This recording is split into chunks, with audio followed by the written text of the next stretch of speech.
Hello guys, welcome to my channel Adhikari's Gurukul. তো আজকে আমরা পিএসসি ক্লাসশিপের যে প্রিভিয়াস ইয়ারের কোশ্চেন সলভ করছিলাম সেটা আজকে লাস্ট ক্লাস বা ক্লাস 3 তোমরা বলতে পারো। আজকে আমাদের প্রিভিয়াস ইয়ারের সব অঙ্ক শেষ হয়ে যাচ্ছে, ঠিক আছে।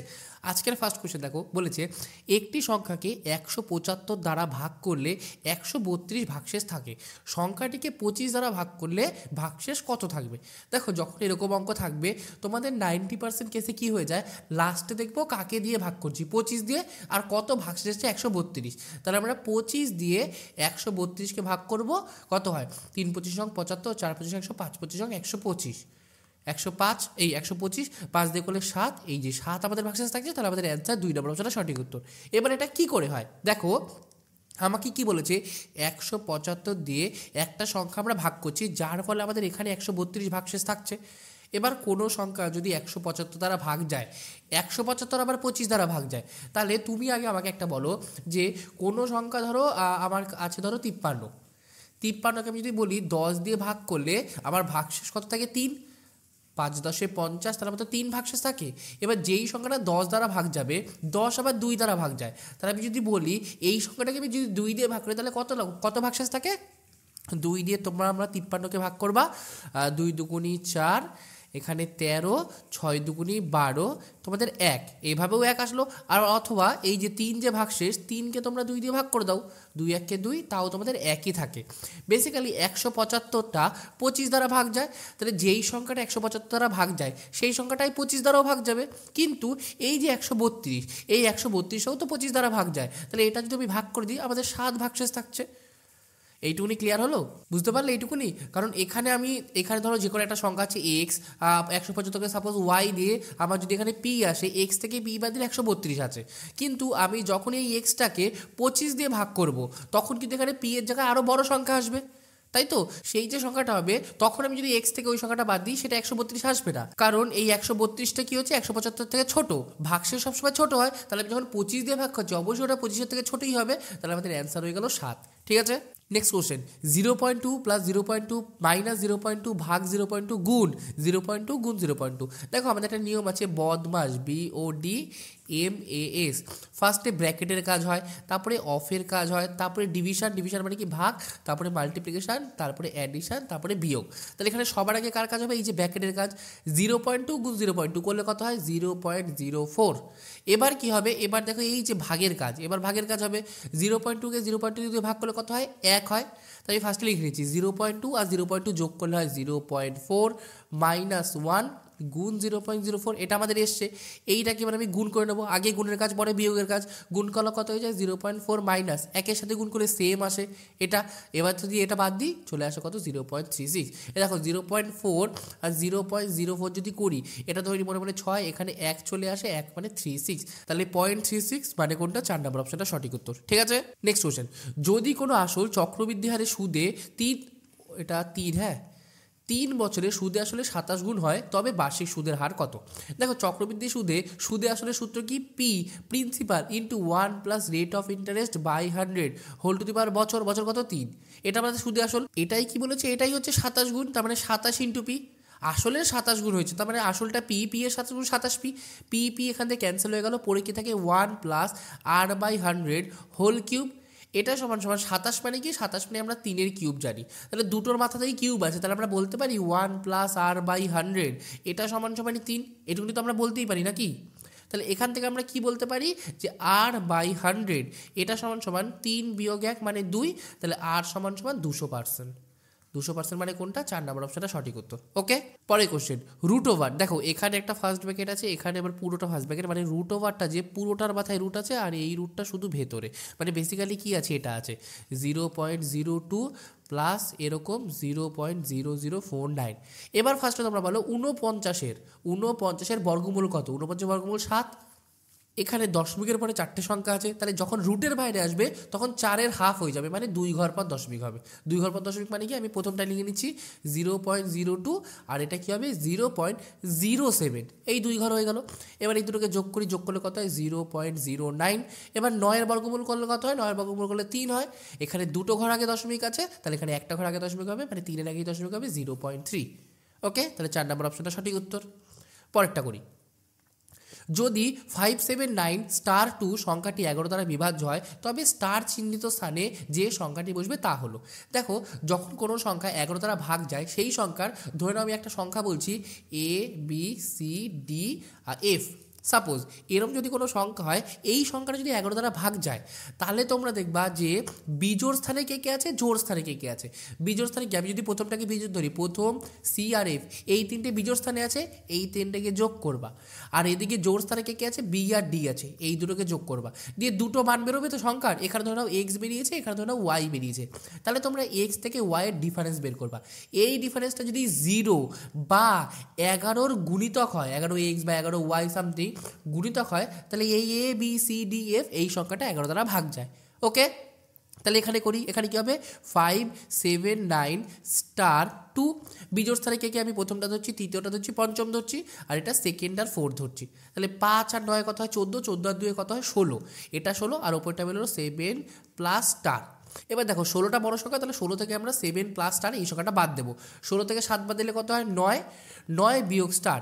এবার দেখো 9 বিয়োগ স্টার, এই সংখ্যাটা 9-এর থেকে আমি যদি ছোট একটা সংখ্যা 0 বাদ দিই তাও তো ওটা 9ই থাকে, তাই না? তবে নিশ্চয়ই 11 গুণিতক হবে না, তাহলে এটা কি হতে পারে, হার্ডলি 0 হতে পারে। তাহলে 0 যদি এটা হতে যায় তাহলে স্টারের মান কত হবে, স্টারের মান তো শুধুমাত্র 9ই হতে পারে। তাহলে আমাদের অ্যান্সার হয়ে গেল 9, কারণ এখানে বলেই দিয়েছে সংখ্যাটা 11 দ্বারা বিভাজ্য। তাহলে একমাত্র তোমরা দেখবা এই স্টারের জায়গায় 9 বসলেই সংখ্যাটা 11 দ্বারা ভাগ যায়। ওকে, পরের কোশ্চেন, 200 মিটার একটি প্রতিযোগিতায় এ ঘন্টায় 5 কিলোমিটার বেগে দৌড়ায়। যখন বি 8 মিটার এগিয়ে যায় তখন এ দৌড় শুরু করে, তবুও বি কে 8 সেকেন্ডে পরাজিত করে। বি এর গতিবেগ মিটার পার সেকেন্ডে নির্ণয় করো।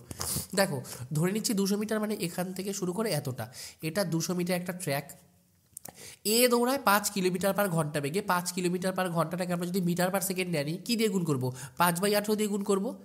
এত মিটার পার সেকেন্ড কী হয়ে গেল, এটা এ এর গতিবেগ মিটার পার সেকেন্ডে। এবার কি বলেছে, বি যখন 8 মিটার এগিয়ে যায়, তার মানে বি এখান থেকে শুরু করেনি, বি এই সব জায়গা থেকে শুরু করেছে, এইটুকুনি 8 মিটার এখান থেকে বি শুরু করেছে, এগিয়ে যায়, তখন এ দৌড় শুরু করে। তার মানে তখন যখন বি এখান থেকে দৌড় শুরু করে তখন এ এখান থেকে দৌড় শুরু করে, তবুও বিকে 8 সেকেন্ডে পরাজিত করে। তার মানে এইটুকুনি যেতে বি এর যা টাইম লেগেছে, এর এখান থেকে এতটা যেতে টোটাল বি এর টাইমের থেকে 8 সেকেন্ড কম লেগেছে। অথবা এটাও বলতে পারো এ এর যা টাইম লেগেছে তার থেকে বি এর 8 সেকেন্ড বেশি টাইম লেগেছে। এবার বি দৌড়েছে কতটা দেখো, বি কিন্তু এই 8 মিটার দৌড়ায়নি, ফার্স্টে 8 মিটারকে আগিয়ে দিয়েছে, পরে বি দৌড় শুরু করেছে। তাহলে বি দৌড়েছে কতটা, 200 বিয়োগ 8 মানে কত, 192, এত মিটার দৌড়েছে। আর এ দৌড়েছে কিন্তু পুরো 200টা। এবার এর যে টাইম লেগেছে, বি এর টাইম লেগেছে তার থেকে 8 সেকেন্ড বেশি।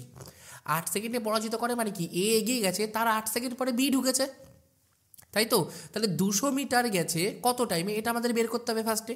তাহলে টাইম সমান সমান ডিস্টেন্স বাই স্পিড, ডিস্টেন্স কত 200 মিটার, স্পিড কত 5 গুণ 5 বাই 18 লেখা, আর উল্টে উপরে গুণ 18 লেখা, সেম। এইটুকু তো তোমরা সবাই আশা করি জানো।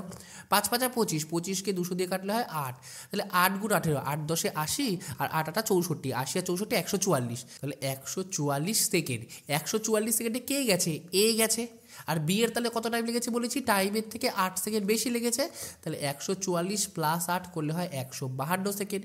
এই 152 সেকেন্ডে কতটা গেছে, 192 ডিস্টেন্স গেছে, ডিভাইডেড 152, এটা করলে আবার বির টাইম বেরিয়ে যাবে। 8 দিয়ে কাটি, 8 একে 8, 72, 8 টক 72, আর 8 দুগুণি 16, 17 18 19, 32, 4 8 32, তাহলে বেরিয়ে গেল 24/19 মিটার পার সেকেন্ড হচ্ছে গিয়ে বি এর গতিবেগ।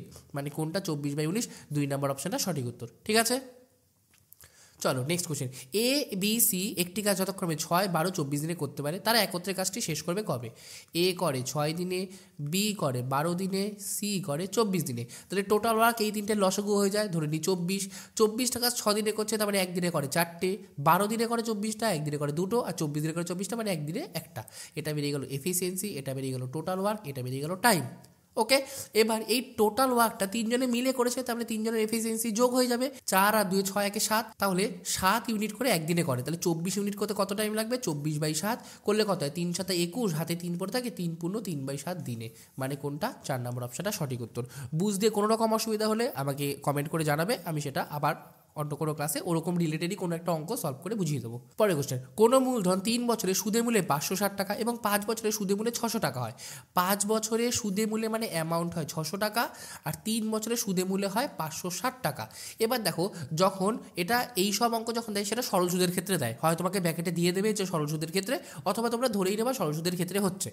এবার 3 বছরে যা টাকা হয়েছে 5 বছরে ওর সাথে 2 বছরের সুদ অ্যাড হয়েছে, তারপরে তো ওটা 5 বছরের সুদে মূলে হবে। 3 বছরেরও কিন্তু এই 560 টাকাটা সুদে মূলেই, তাহলে 5 বছরের সুদে মূলে অ্যাড হয়ে ওটা হয়েছে। তাহলে আমরা এখান থেকে বলতে পারি যে 2 বছরের সুদে মূলে কত হয়েছে, 600 থেকে 560 বাদ দেবো তাহলে 40। তাহলে 2 বছরে শুধুমাত্র সুদ কিন্তু 40 টাকা, তাহলে 1 বছরের সুদ কত টাকা, 20 টাকা। এবার তোমরা যে কোনো 5-এর জায়গায় মান বসাতে পারো, 3-এর জায়গায় মান বসাতে পারো, আমি 5-এর জায়গায় ধরছি। 5 বছরের সুদ কত, 5 দুগুণি 10, 100 টাকা। 5 বছরের সুদ হয়েছে 100 টাকা আর সুদে মূলে হয়েছে এই যে 600 টাকা। তাহলে প্রিন্সিপাল কত, মানে মেন কথা অরিজিনাল যে টাকাটা মূলধনটা কত, মূলধন 600 টাকা থেকে 100 টাকা বাদ দেবো, 500 টাকা আমার মূলধন। এবার 500 টাকার উপর আমি কি বের করলাম, এই যে 1 বছরে কত পাচ্ছি, 20 টাকা। 500 টাকার উপর 1 বছরে পাই 20 টাকা, তাহলে 100 টাকার উপরে কত পাই, 20/500 গুণ 100 টাকা। 100 দিয়ে কাটলে 5, 5 দিয়ে কাটলে 4 5 20, তাহলে 4%, 4% কোটা 2 নম্বর অপশনটা সঠিক উত্তর। এবার তোমরা ট্রাই করে দেখতে পারো যে 500 টাকার 3 বছর কতটা পাচ্ছে। দেখো 4% করে পাচ্ছে, 500 টাকা 4% মানে কত, 20 টাকা করে বছরে, 20 টাকা করে যদি বছরে 3 বছরে কত পাবে, 60 টাকা। 60 টাকা মানে 560 টাকা তোমার 3 বছরে সুদে মূল্য হয়েছে। ওকে, নেক্সট কোশ্চেন, 0.01 এর root plus root over 0.81 plus root over 1.1 plus root over 0.0009। আচ্ছা 0.01 এর রুট করলে কত হয়, 0.1 হয়, প্লাস 0.81 এর রুট করলে কত হয়, 0.9 হয়, প্লাস 1.21 এর রুট করলে কত হয়, 1.1, আর লাস্টের এখানে 4টে ঘর আছে তাহলে 2 ঘর আগে যাবে, মানে 0.09 রুট করলে হয় 3, 3 3 9 এটা। এবার সব কটা যোগ করি, 9 আর 1 10 মানে 1 আসলো, 1 এর সাথে 1.1 মানে 2.1, 2.1 এর সাথে 0.03 2.13, এটা আমাদের অ্যান্সার, মানে 4 নম্বর অপশনটা সঠিক উত্তর। এভাবেও তোমরা করতে পারো, 0.1 যোগ 0.9 যোগ 1.1 যোগ 0.03, এটা করলে 3 9 10 11 11 1 হাতে 1, এটা 2, এভাবেও তোমাদের চলে আসে। ঠিক আছে, ওকে। আজকে লাস্ট কোশ্চেন, কোনো বস্তুর ক্রয় মূল্য বিক্রয় মূল্যের অনুপাত 10:11 হলে শতকরা লাভ কত। আচ্ছা ক্রয় মূল্য 10 আর বিক্রয় মূল্য 11, এটাকে আমি লিখতে পারি, এটা 10 এটা 11, তো উভয় দিকে আমরা 10 দিয়ে গুণ করেই দিতে পারি, এইটুকু তো সবাই জানো যে উভয় দিকে আমরা সেম সেম গুণ করতে পারি। তাহলে এটা হয়ে যায় 100, এটা হয়ে যায় 110 টাকা। তাহলে আমি যদি 100 টাকা একটা জিনিস কিনে 110 টাকায় বিক্রি করি, লাভ কত হয়, 10%। 100-র উপর যা আমরা বেশি দামে বিক্রি করি তত পার্সেন্ট তো লাভ হয়ে যায়। তাহলে 100-র উপর 10% লাভ মানে 110 টাকায় বিক্রি করছি, তাহলে অ্যান্সার কত হলো, শতকরা লাভের পরিমাণ 10%, মানে 2 নম্বর অপশনটা সঠিক উত্তর। ঠিক আছে, সো থ্যাংক ইউ। ভিডিওটা ভালো লাগলে অবশ্যই ভিডিওকে লাইক করবে, চ্যানেল থেকে প্লিজ চ্যানেলটিকে সাবস্ক্রাইব করবে, তোমাদের বন্ধু বান্ধবের সাথে অবশ্যই ভিডিওটাকে শেয়ার করবে। কোনো রকম বুঝতে অসুবিধা বা কোন অঙ্কটা তোমার কেমন লেগেছে, কোন অঙ্কটা তোমরা নিজে থেকে করতে পেরেছো, অবশ্যই এটা আমাকে কমেন্ট করবে। তোমাদের স্কোর কত হয়েছে, 10টার মধ্যে কটা অঙ্ক তোমরা নিজে থেকে পেরেছো সেটাও আমাকে জানাবে। রেগুলার বেসিসে কুইজে পার্টিসিপেট করার জন্য এই যে আমাদের টেলিগ্রাম চ্যানেল, এটা তোমরা চাইলেই জয়েন হতে যেতে পারো। আর তোমরা যদি স্টোরি আকারে বা পোস্ট আকারে কুইজ দেখতে চাও, এই যে আমাদের ইনস্টাগ্রাম আইডি, এটা তোমরা চাইলে গিয়ে ফলো করে দিতে পারো। Okay, thank you, please subscribe this channel.